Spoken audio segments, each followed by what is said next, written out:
What is up, everybody? Rachel here, aka Brews with Beerkowski, and I am here to talk to you today about some beer history.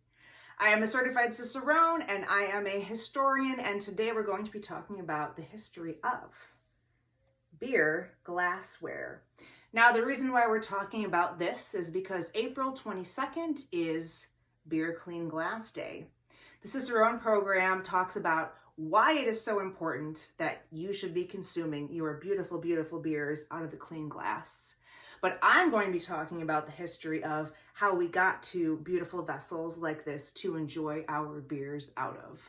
So let's get nerdy. So drinking beer out of a beautiful, clear glass vessel is something that is relatively new. But before we get into how we got to things like this, let's talk about our very, very, very ancient ancestors. I'm talking about the folks that basically invented beer, the ancient Mesopotamians and the Egyptians. At this time, you would have been drinking out of either wooden or ceramic vessels. If perhaps you were a Bedouin in the desert and you're moving around all the time, you would have been using an animal skin or something of the like to carry around your liquid and to drink out of. Fun fact about the ancient Egyptians, they actually drank their beers out of a straw. So you've probably heard of the reed papyrus, which grows in the Nile like a weed. It's just a natural indigenous reed that grows, and they used it for a lot of things. Probably you're most familiar with the term papyrus, meaning a scroll of text. However, the reed could also be used as a straw because it is hollow on the inside. And beer was not filtered in ancient times. So to avoid consuming the debris that would have been in your beer when you were to tip your glass to your lips, they used a straw to drink it instead.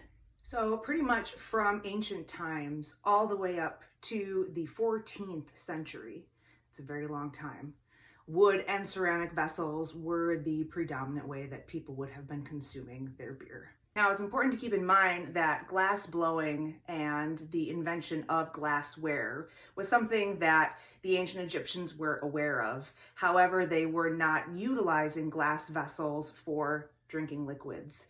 They would have held precious perfumes or makeup.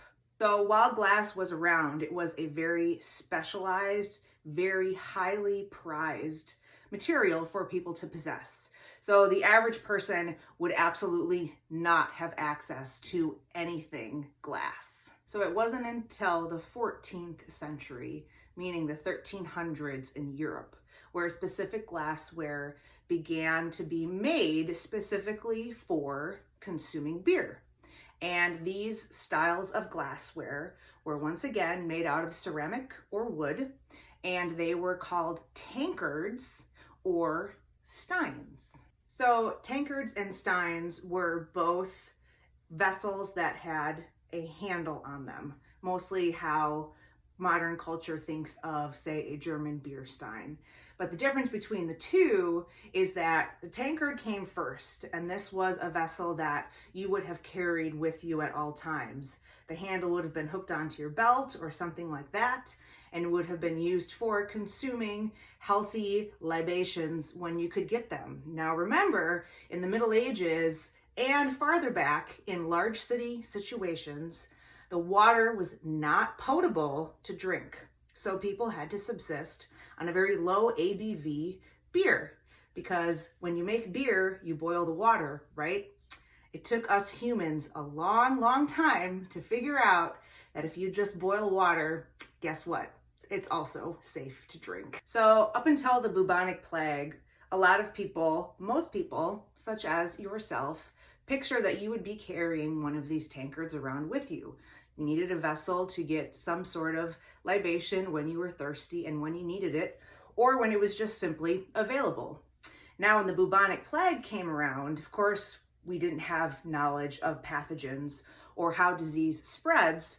So people started getting the idea that they should put a cover on their tankard.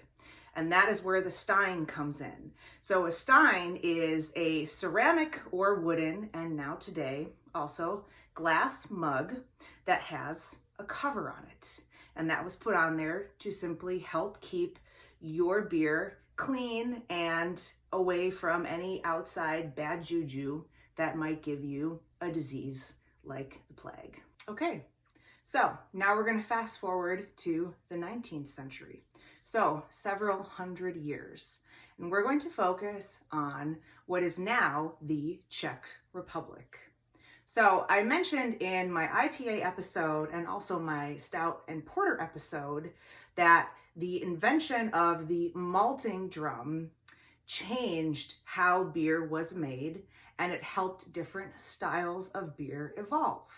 Because when you can control how malted your barley is, you can control the color and clarity of the beer. So up until the 19th century, most beer was very, very brown. It was unfiltered, and it really wasn't that pretty to look at. So the fact that you couldn't see the beer that you were drinking when you were drinking out of your ceramic or wood tankard or stein, it didn't matter. You just needed to drink your beer. But as styles started developing, as beautiful colors of beer and different clarities of beer began to evolve, that's when brewers started thinking, maybe we should start showing off what our beer actually looks like. Okay, so back to the Czech Republic in the city of Pilsen. A very, very new, exciting, and revolutionary style of beer was developed. Can you guess what it is? Pilsner. So this is one of these beautiful stories in history where things serendipitously come together. So, Industrial Revolution in Europe, the city of Pilsen in the 1800s. Brewers are trying to create a beautiful, pale, crisp, clean beer with the new styles of malts that they can get their hands on. And also at this time, because it is the Industrial Revolution, the mass production of glassware began. And so, bar and tavern owners were able to get their hands on clear glassware for the very first time. And it is rightfully theorized that the popularity of the style of Pilsner beer was so rampant was because of how beautiful it looked when it was served in clear glass. Now, glassware today is a really interesting thing.